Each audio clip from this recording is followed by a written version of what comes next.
Hello, everybody, and good morning. I am Neil Coulong. You are listening to the New Standard Podcast, typical of Lance Williams, our show leader, our hero, our everything. He is not here today. He is out on assignment, most likely defending America's interests, both domestic and foreign, in an assignment that I am not allowed to discuss. I only know because I have to tell you all, unfortunately, he's not going to be here.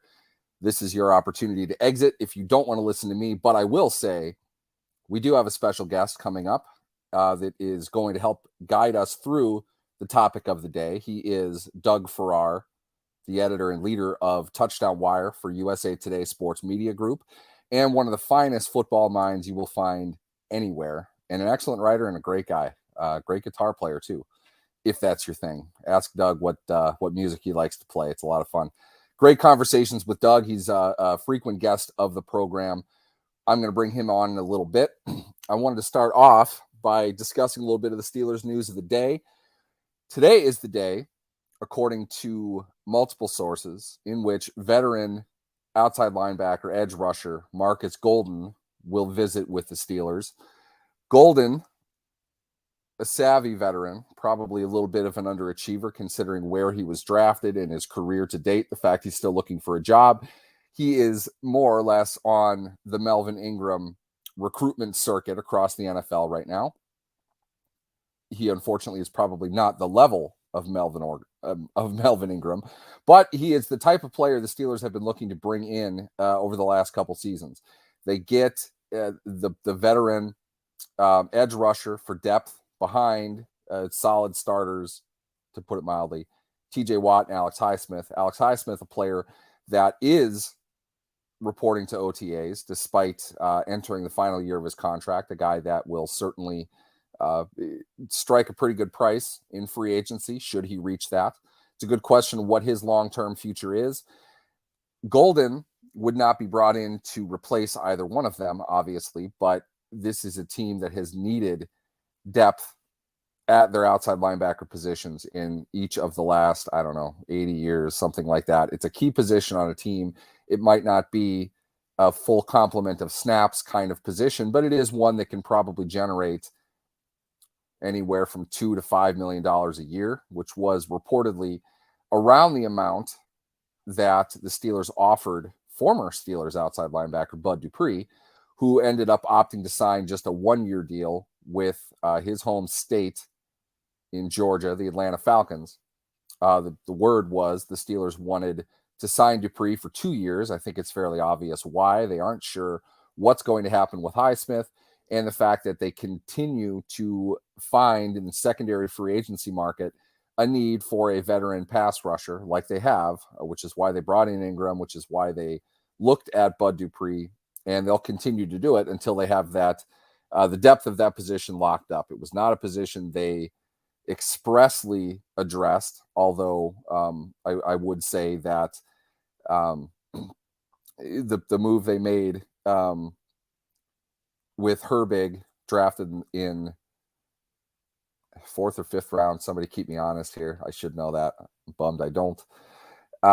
He's a development player, probably above anything else, and not a guy that I think we can reasonably expect to play in week one. Now, is he a long-term answer? Probably.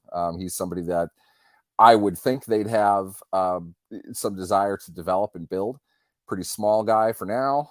We'll see how that works out. But as of now, Marcus Golden will visit with the Steelers. I would imagine both sides would be interested in working something out. Is that a one-year deal? Is that a 2-year deal? I don't know. We'll see.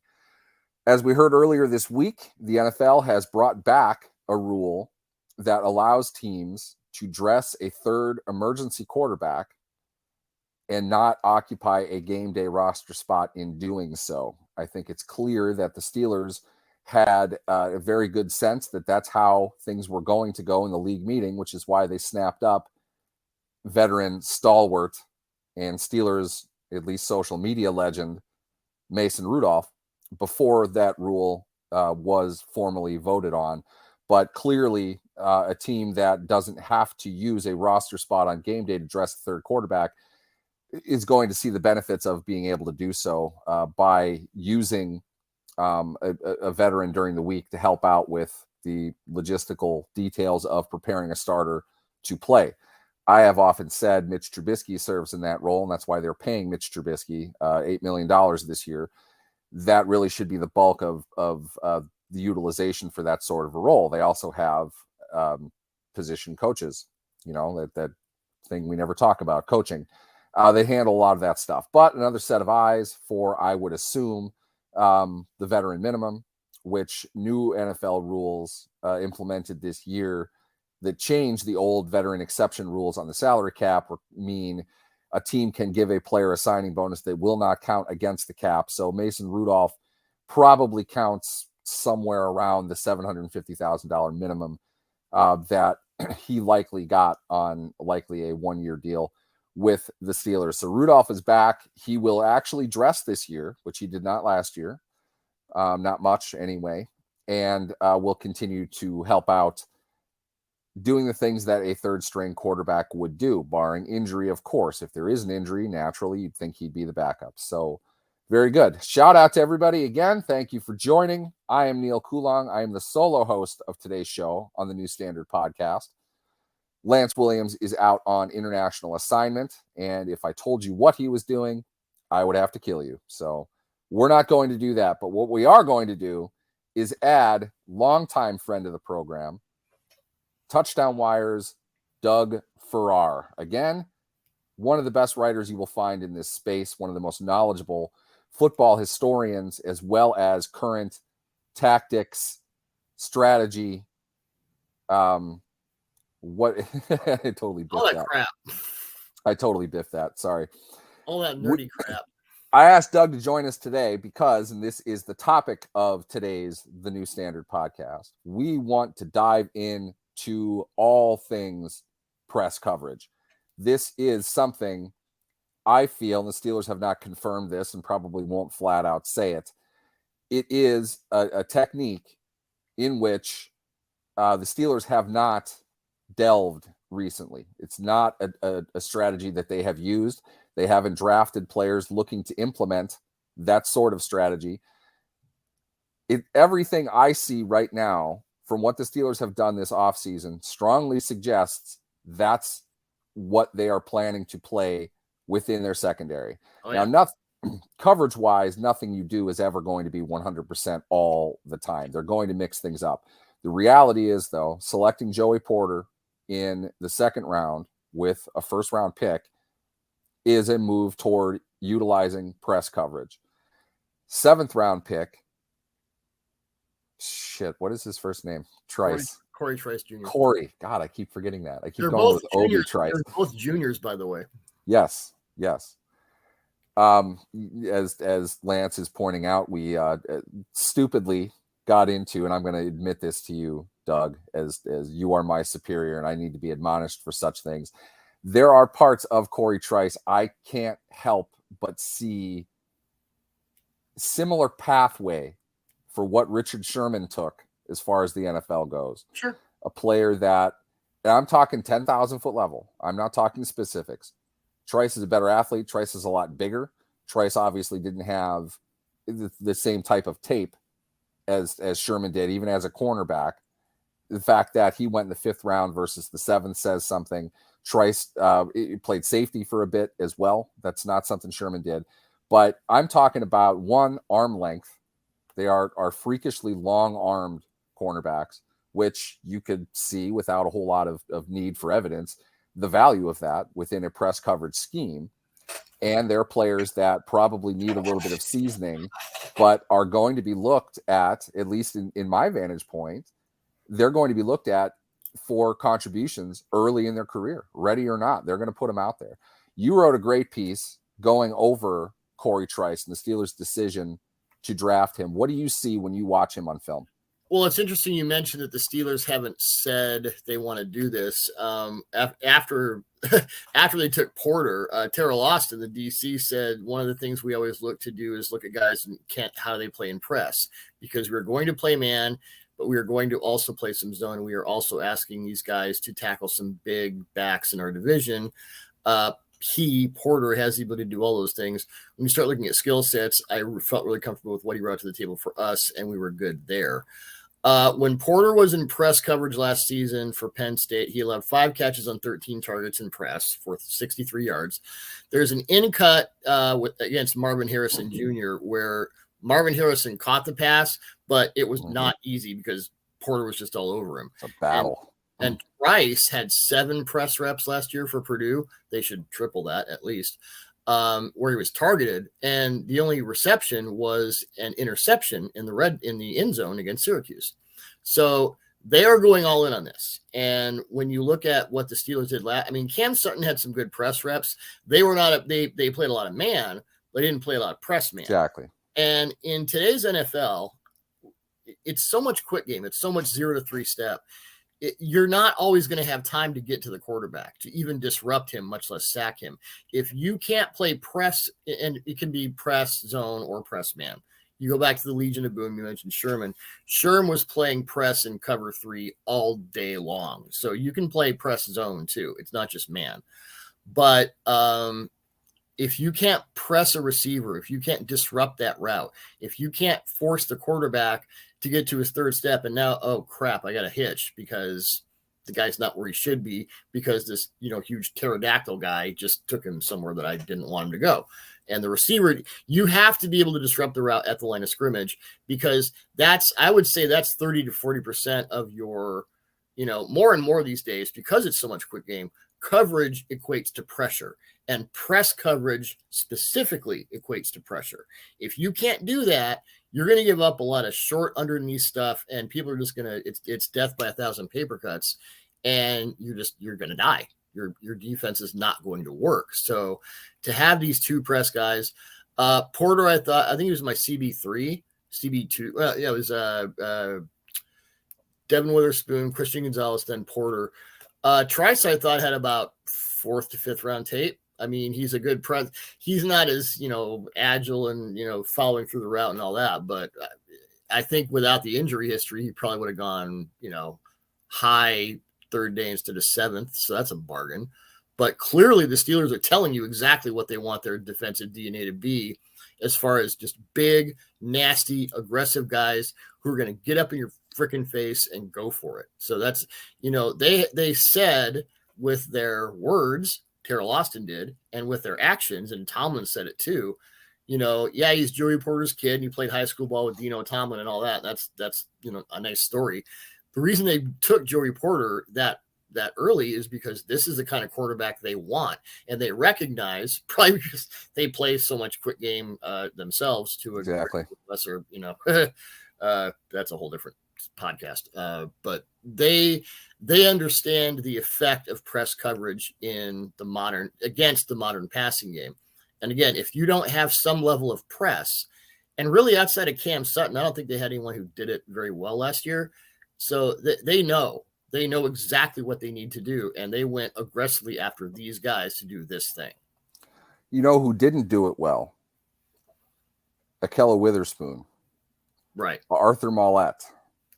These are 2 players the Steelers sent packing after rookie minicamp. Sure. Which to me, I think is as clear an indication of this as anything. You're looking at 2 players who are not going to be able to thrive in that kind of a scheme. No. They're veteran players with 1 year left on their contracts anyway. They're giving them the opportunity to pick up somewhere else before minicamp because they're not going to be able to play the way the Steelers want to play. Well, where did Cam Sutton go? He went to Detroit. They played a crap ton of press. So exactly. So that remains to be seen. That was going to be my next point to bring up. You didn't get Sutton, but the Steelers went after Sutton. They wanted Sutton. That was not a decision that, the Lions wanted him a little bit more, paid him a little bit more. The Steelers are operating, within reason financially. It's not going to kill them if they don't have Cam Sutton, but he's a player that can do what they would want to do if this is the style that they were going to play. Right. And he can also play press in the slot, which is harder because you don't have the boundary. I remember I've told you the story before. Was talking to Sherm years ago about why it's harder to play in the slot than outside. And Sherm said, because the boundary is no longer your friend. Yeah. So if you can play press slot, and Porter and Trice are more outside guys. But if you can get that press slot guy, like Pat Surtain is amazing press slot. Darius Slay, like the best.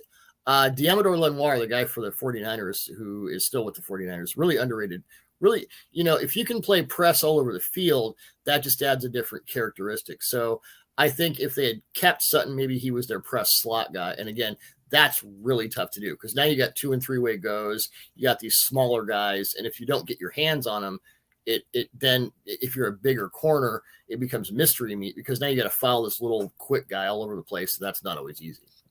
One interesting element to this, the slot, the position that Arthur Maulet played probably most often for the Steelers in terms of total utilization. Obviously, Cam Sutton played down there quite a bit, but Maulet's role was to play in the slot. They didn't feel that he was going to be able to do that. I could see why they wouldn't be able to. Chandon Sullivan, a player brought in from Minnesota, in a way, not directly and not intentionally, I'm sure, but what you're looking at is an unofficial trade between the Steelers and the Vikings, salary being arbitrary. The Steelers pick up 2 of their former defensive backs. You're looking at Chandon Sullivan, a player that frankly I'd never heard of before until the Steelers had signed him, and then that Patrick Peterson guy. Yeah. Steelers' big offseason acquisition. My question from your vantage point, where do you see Peterson fitting in within a press scheme? Is he a slot press guy? He could be. He's got the savvy to do it. He's obviously not the athlete he once was, but he's still got enough in the tank. And it was hard to tell with that Minnesota defense because they ran like the Railroads retreat cover 2 all the time, and it was really bad. And they didn't. That was an absentee defensive coordinator. Sorry, Ed Donatel, but that was just bad. So he can do that. I'm looking at slot. Maulet, Sutton, and Terrell Edmonds played the most slot snaps for the Steelers last year, so they're going to have a new plan there, obviously. Peterson can do some of that. All by design. Yeah, that's not an accident. This isn't a recovery. That's all by design. Yeah, they kind of went after Edmonds, kind of, is what I've heard. Not really, just more like, well, if you don't want to make much and you want to come back, sure, no guarantees on your spot on the team or anything. But they did want Sutton. So to me, it kind of suggests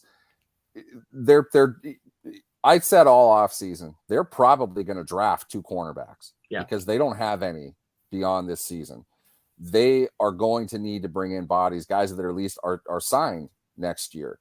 To me, that suggests you are going to overhaul your philosophy in a pretty significant way, because what you're saying by not signing anybody is none of these guys can do what we want to do. We're going to make decisions when we get to that point, but nobody's getting anything guaranteed here. And they didn't do what a lot of teams do, which is like the Seahawks drafted Tariq Woolen and Kobe Bryant. They're very different corners. Tariq Woolen had more press snaps than any corner in the league last year, over 300. It wasn't always targeted on those, obviously. No one has 300 targets, so you'd be very stressed out. But so that, and Kobe Bryant maybe had 30, and he was a slot guy a lot. The Steelers didn't get like Joey Porter Jr. and, say, Clark Phillips. They got 2 guys to do one very specific thing, and Terrell Austin was all about it in the presser after they took Porter. So they're not disguising their intentions. They're holding up the banner saying, damn it, this is what we're going to do. Yeah, I think if we get into the reasons behind this, if we establish that they drafted 2 cornerbacks that if they're going to play in the NFL, it's going to be because of their ability to play press. Yep. I said often leading into the draft, I don't mind Joey Porter's overall game. I don't have an issue with his game. I'm not sure if he's a first round guy because he's got 1 fastball right now and his other pitches don't look to be much of anything. Yeah, he was better in zone and trail last year than he was the year before. He's like Randy Johnson when he was developing his slider. And it wasn't Mr. Yes, Snap that's exactly what I mean. And you know what? Randy Johnson was not a first round pick. No, that's exactly what I'm talking about, though. I remember the high end is there with the Expos for Mark Langston. Yep. Who the hell is Randy Johnson? Mark Langston. Mark Langston. Yeah. Hashtag old school California Angels. Yeah, but you older people in the crowd that remember that. Yeah, we know what they're going to do, and they're not being secretive about it at all. And to their credit, they understand that it's kind of like in the, say, mid 2000s when everything was Dungy / Urlacher / Lovie Smith Tampa 2. You wanted smaller guys who could sort of, move with receivers. And then the LOB came around, and for a while, everyone wanted, Richard Sherman type. Well, good luck with that. It seems like now there are, I remember reviewing this class and doing all the tape stuff for Touchdown Wire. And I'm thinking to myself, and I talked to some people who would know, and we all agreed, I can't remember a draft where there were this many corners, 5'11" or taller, and say 190 or heavier. Yeah, that's Legion of Boom, though. I mean, the kids that are playing now were 10 years old when that was going on. So they all want to be Sherm, and now those those baby Sherms are coming out. Exactly. The Steelers were able to benefit from that with this, and like I talked about with Quick Game. So you have these baby Sherms coming out, playing press, long wingspans, really hyper aggressive, and you have more quick game where you have to, again, disrupt the receiver at the line of scrimmage. You have to prevent the quarterback from taking the 3-step drop and just throwing it, or the RPO and just throwing it. Yep. You have to create a cloud in the quarterback's head. These guys can do that, and that's why it's so valuable. That's why you're going to see more press in the NFL. There's it's going to be like the 70s where everyone wanted to just, beat you up like the Raiders did. That's what it's going to be. Yep. I think that is the antidote to a massive proliferation of quick game in the NFL. The comment in here, safety switches and nickel and dime, obviously there was in the 70s, but as far as the outside guys, or Mike Haynes and Lester Hayes in the early 80s, that's the model now. That's what people want. Yep. As usual with the NFL, things regress back to what they once were. There's not a whole lot of ingenuity. It's just a modern take on stuff that's been done before. That's kind of where I want to take you here. Time is a flat circle. It's been mentioned in the comments a couple times, and I understand the trendy obviousness of this, considering the team in which we're discussing. Joe Burrow and the Bengals didn't create quick game. Okay, this is not a response to the Bengals. This is a response to the NFL. It's a response to the whole league. To say nothing of the fact, like you touched on before, the Steelers run this more than anybody does offensively. Sometimes it really doesn't work, so maybe they should do some different things. But that's, as I said, a different podcast. They're growing in that way. There's signs of optimism. No more swing passes on fourth down. Thank you very much. Yeah, we'll see. Quarterback checks along with quick game creates a lot of this, and as usual, it goes down to the intelligence of your quarterback. How are they reading the defense? From a defensive perspective, though, to me, this is what it comes down to. If you are Steelers opponent, you're seeing the Steelers defense. You've got TJ Watt off to your right. You know that he is there. You're fighting for 3 seconds. Yes. There is a 3-second battle that's going to be engaged between the offense and the defense that's going to win or lose the play for both 3 sides. 3 seconds max. It's really more like 2.6. I'm just for the sake of simple numbers, I'm saying 3 seconds. TJ breaks that probably down to 2. I mean, there's a reason Pro Football Focus has pre 2.5 and post 2.5. Yes. Yeah. That's kind of where it is. All right. You know what? Let's say 2 then. 2 seconds. The idea of press corners is to disrupt the guys at the line and to put bodies inside, to clog lanes, to not have the easy look, to not have the hot route readily available wherever. You're in an aggressive position. The Steelers traditionally, and this goes back a long time now, have always defended the big play above anything else. Right. People have yelled for years how far off the field side cornerback is from the receiver on second and medium plays. They're lining up pretty far back. They're looking to get away from that, largely because teams are just simply able to take what they're given and create the advantage of these insanely quick, incredibly talented open field runners that get the ball, get their shoulders square, and move around. And one thing that you look at the reverse proliferation, the degradation of the numbers in 5 to 7 step drops in like the last 10 years, and I've done work on this. It's hilarious. Yeah, it's not surprising. If you see a 7-step drop now, you're like, what? Yeah, it's weird. It's weird. And teams still do that against the Steelers. Just to bring it back to, for the sake of the audience here, before we totally geek out, the Steelers have led the NFL in sacks for the last 7 years combined. They have more sacks than anybody does over that time. TJ Watt will register at least a pressure if you block him with a tight end and you drop 7. And teams still do that. I don't know why. Honestly, TJ Watt wouldn't have the sack numbers he had if the Cleveland Browns had any sense of how to protect for half of TJ's career. Most of it is from that. Bengals, who are much worse. Yeah, the Bengals. I rip on the Browns just because I remember TJ. His first game was against the Browns. He had 3 sacks because it was like they didn't even realize he was there. That I'm not putting Watt in the Hall of Fame because of that game. He was going up against Deshaun Kaiser. You should probably block him. Yeah, it's like, oh yeah, there's that guy again. Now he's got 3 sacks and that interception from earlier. We're really having a problem here with our rookie dumbass quarterback and our complete lack of protection in our scheme. Is that the year they won a game? I think there were a couple of those back then. But getting back to schematic differences in the NFL, you and I have talked about this a lot.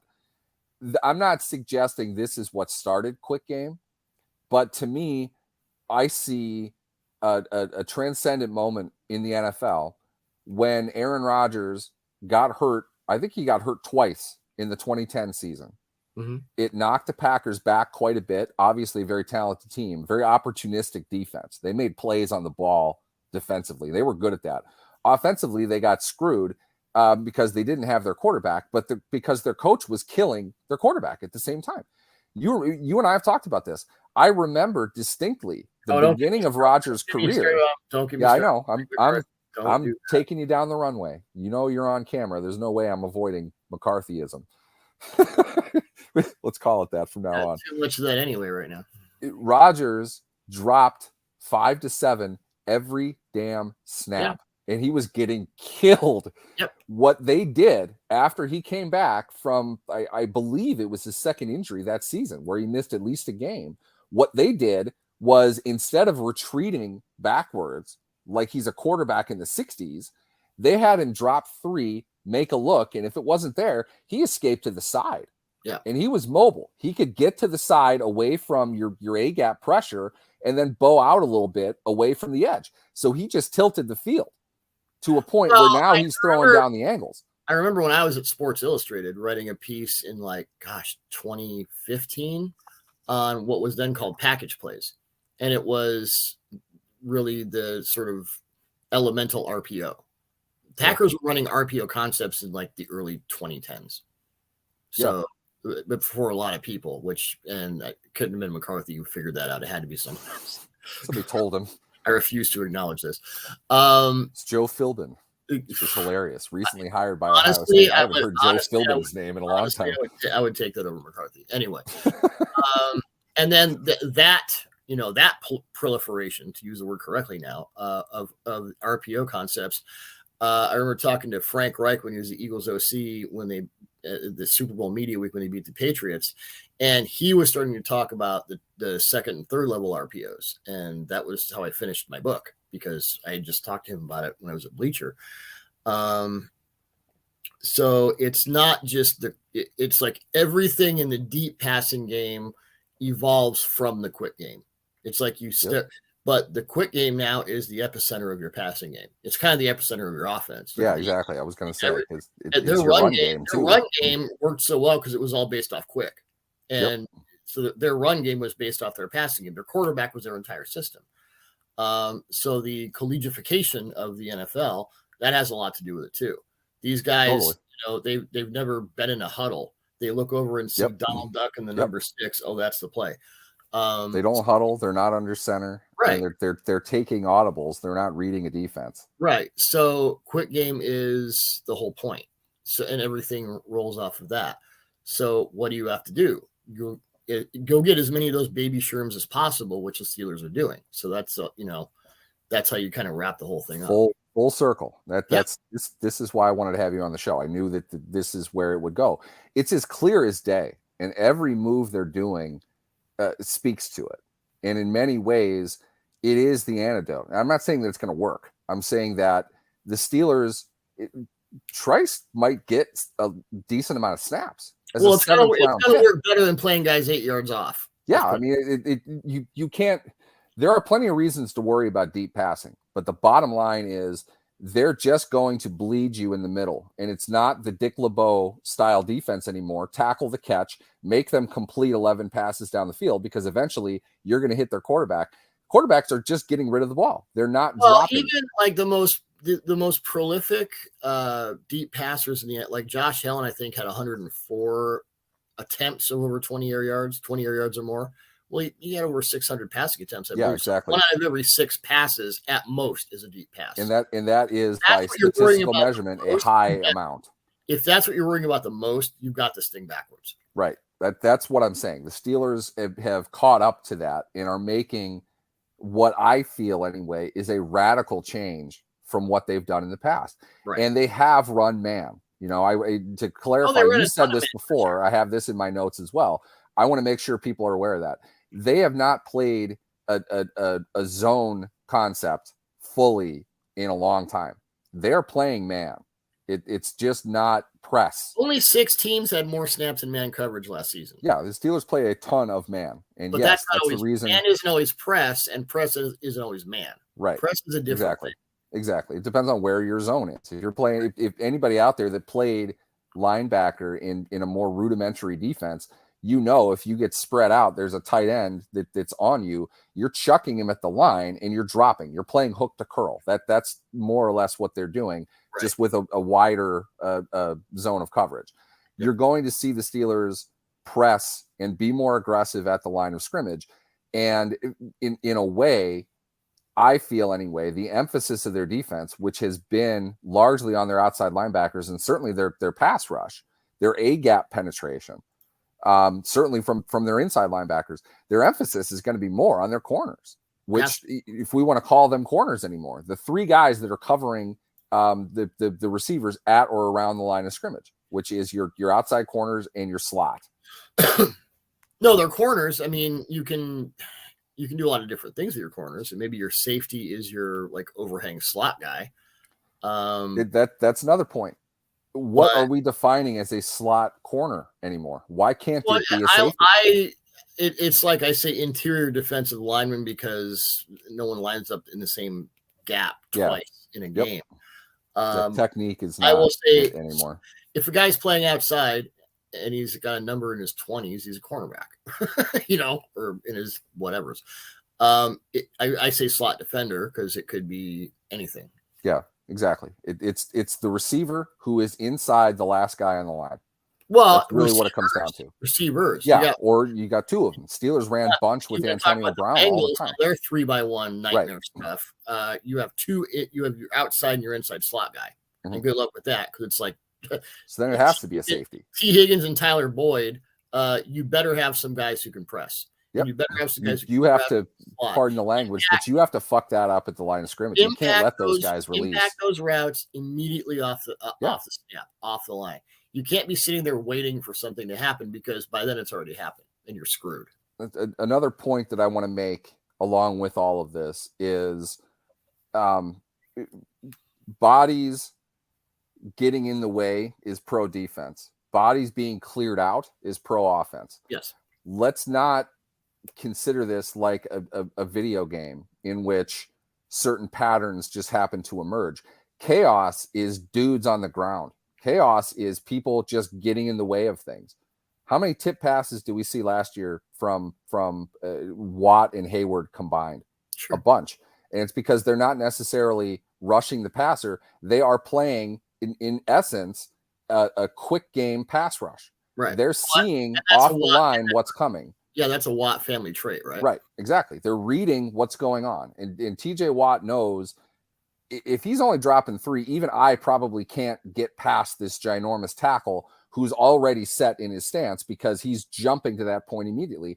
That's an indication that this is a short pass. So I'm going to sit here and read the quarterback's eyes and make a play on the ball. Steelers fans might remember, was that 2 seasons ago? I already feel like, or was it last year? I'm already forgetting this. But the Ravens are down 1 at the end of regulation, and they decide to go for 2. Lamar Jackson under center, I don't blame them for wanting to do that. But what they tried to do was get on a play action boot, get Lamar outside of Watt while you have the tight end that I worship. I can't remember his name either. Mark Andrews. God, I'm off today.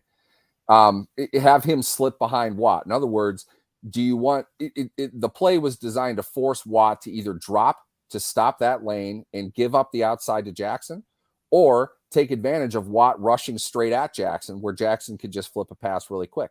Watt kind of didn't commit to either of them. He stayed home, and because of that, made it extremely difficult for Jackson to deliver the ball.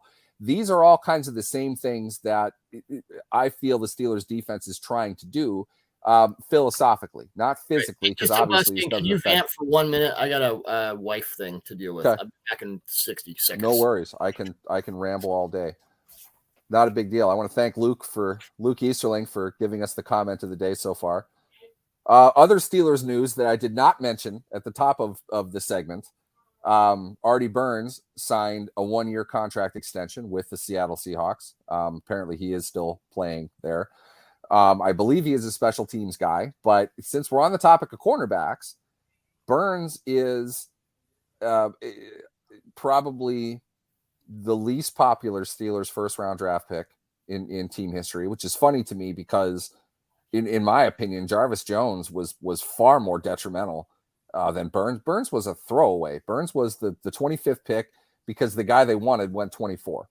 You take a cornerback because they want him. The size that he had, though, the athleticism that he had fit in well with the concepts that they were trying to run at that point, which was really kind of more of a man trail technique. What changed, and obviously there's a ton of time between the end and the beginning of all this, Steelers got Minkah Fitzpatrick.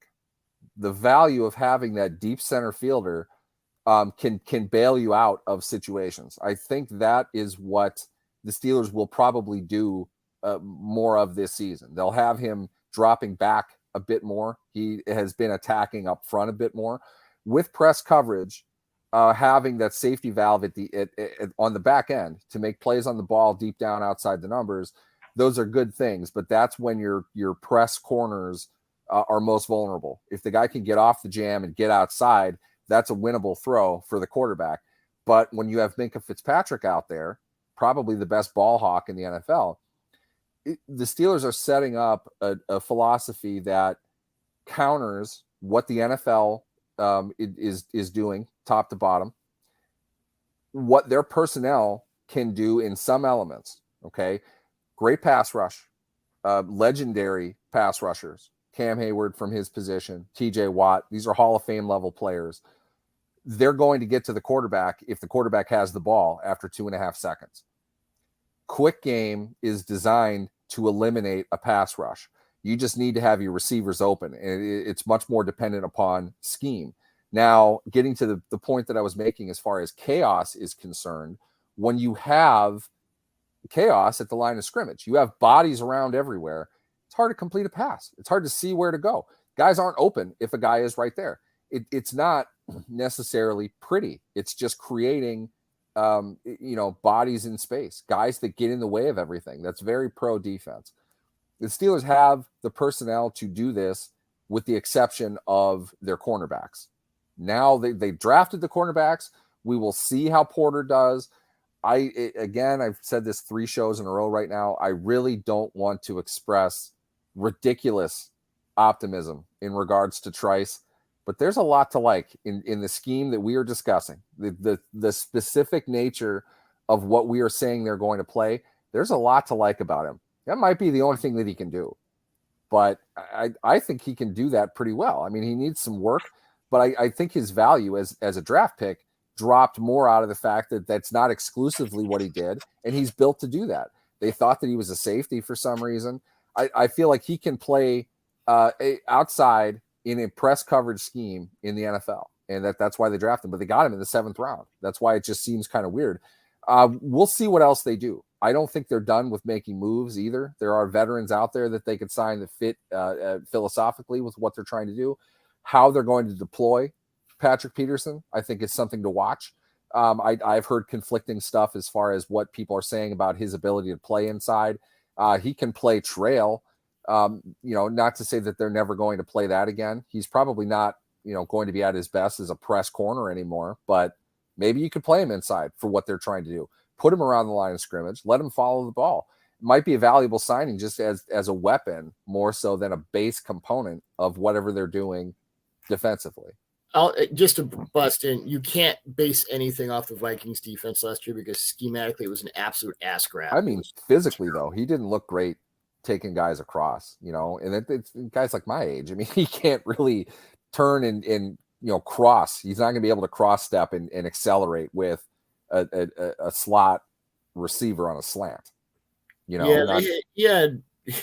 Peterson had 4 snaps in press last year, or 4 targets in press. He can still do it. He's not. Well, they're paying him for it. I'm not suggesting it's a bad move. The term I use is match feet, and match coverage. The Saban cover 7 stuff is so prevalent also in the NFL today, and a lot of that has to do with counter and quick game. Peterson, I'm just looking at a couple plays here.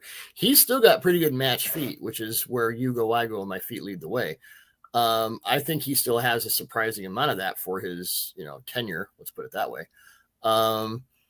And the thing about press, where it gets weird for a lot of guys, and Porter and Trice will both struggle with this at the NFL level. When you have your Jamar Chases and your, the guys who just elevate their game and move you to places you don't want to go. The problem with being a great press corner is that it's okay. What happens after you disrupt and the guy gets off, and like, what's his route? Where's his go? Where is his option? Can you follow those things? One of the reasons Porter wasn't my CB1 was because both Devin Witherspoon and Christian Gonzalez were far more adept at matching receiver through the route. Once you got past Porter just putting his hands on you and fucking you up, it kind of got weird. And it got better last season than it did the season before. You could tell, when he said I was working on zone and I was working on matching and all that, you can tell on tape that, yes, he did. And so you can see that continued development. I think it'll be more of an issue with Trice. But again, there's like, I think of the best press corners I've seen in like Patrick Surtain. Vic Fangio in his 3 years with the Broncos went from 32% man to 42% man. One reason, Patrick Surtain, because and I wrote a thing when you were over here about the best press man corners in his class. And it was like Patrick Surtain and a bunch of guys because he's exceptional.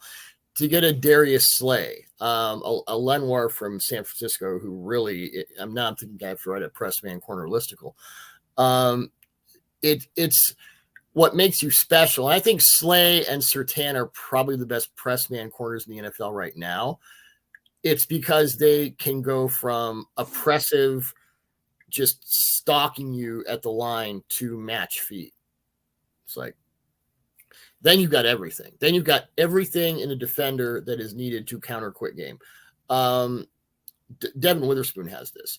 Christian Gonzalez is he's more a technician than an aggressor. He's like the reverse Joey Porter. He's fair. He's beautiful. And Belichick's going to have to Belichick is going to have to insert that dog in him. Now, he's a great player, but he's more artistic. Yeah, he's a technique down the field cover kind of guy. People talk about like the beautiful game in soccer, the orange theory in soccer, like he would be a good if he was like the Johan Cruyff of cornerbacks.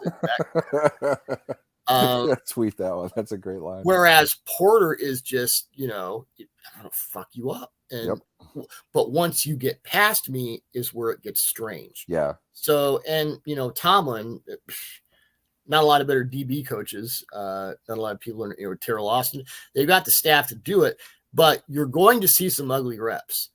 The thing is, as you discussed, you can have ugly reps in press, you can have ugly reps in off. The ugly reps in off against today's passing game. I know exactly what you're going to say. Will kill you much more. Yep, exactly. Ugly is not failure in press. That's the thing.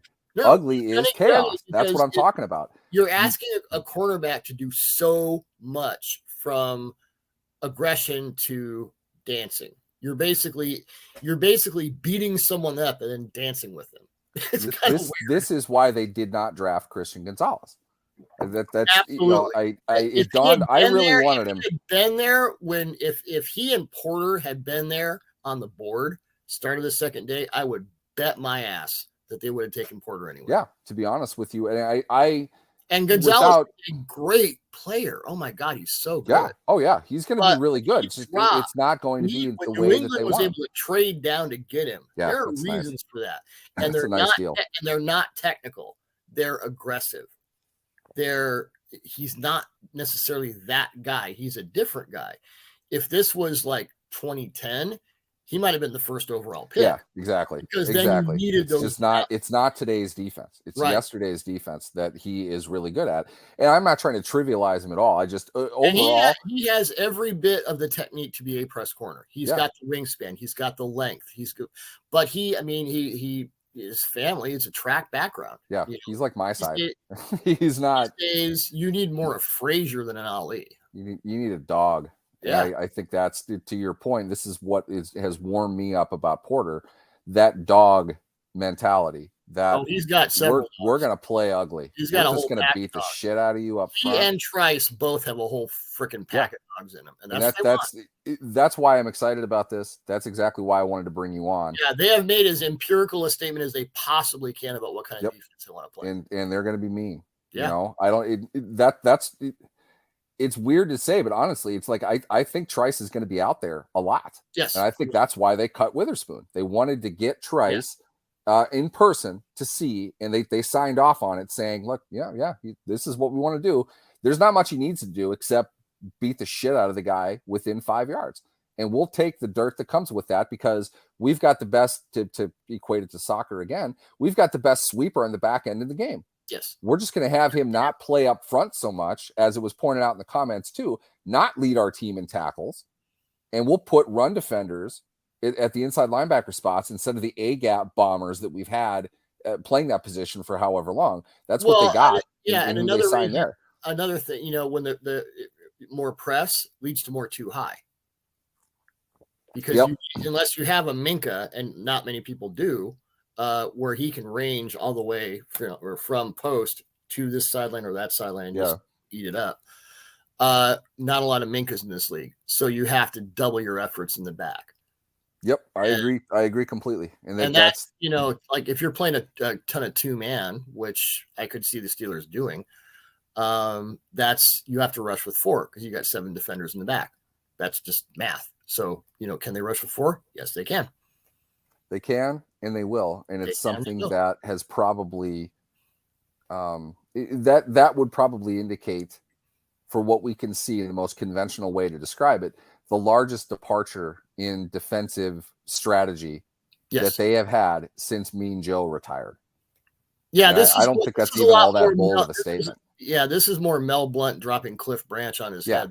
Yes, exactly. And to be honest, it's a welcome change. They never signed these guys. Yeah. And, to this day, still, as Luke so eloquently put into my head, Artie Burns is still the only cornerback they've drafted in the first round since 1996. Yep. So they're getting guys now to play very specifically and not be these solid all-around development projects like a Cam Sutton that they've relied on to be their cornerbacks in the last 3 decades. They're not doing that. And as always, they're not booing, they're saying Boo Earns. Boo Earns. Hey, he's your guy now. You see him around town, right? My guy. I just live here. I don't have a team. You are listening to the New Standard Podcast. I'm Neil Kulong. I'm here with the legendary himself, Doug Farrar, Seattle native, Legion of Boom historian, NFL rock star, and rock star. 8 guitars over there. Yeah, you got to be. Why aren't those in the background? Why don't you have those up there? So I try to appear smart with all the books. I think guitar's cooler. Plus, I haven't had time to play these guitars in like 8 months. So you're watching Joey Porter, Corey Trice.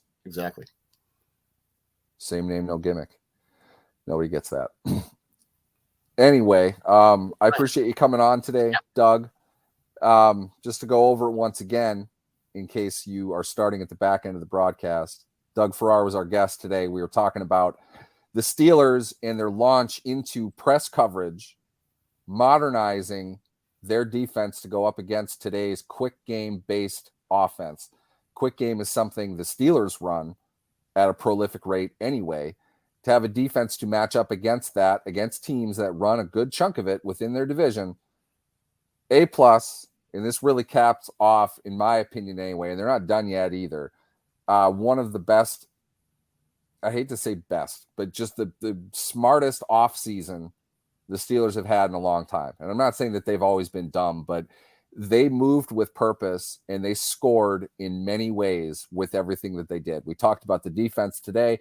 We want to dive into the offense eventually as well. We're going to do that. We do everything here on the New Standard Podcast, but that's it for us today. Look for us next week when our captain, Lance Williams, is back from his assignment. Godspeed his return to the borders of the United States after defending us from tyranny. Is he hanging out with Frank Drebin? That's what I should have done. Something weird. We'll make him Ed, the captain of Police Squad. Yeah. Good stuff, Doug. Thanks for coming on. Thanks for everybody for listening. That is going to end it for us today. Look for us again at 10:15 Eastern, 7:15 Pacific, Wednesday next week. Thank you all for listening in.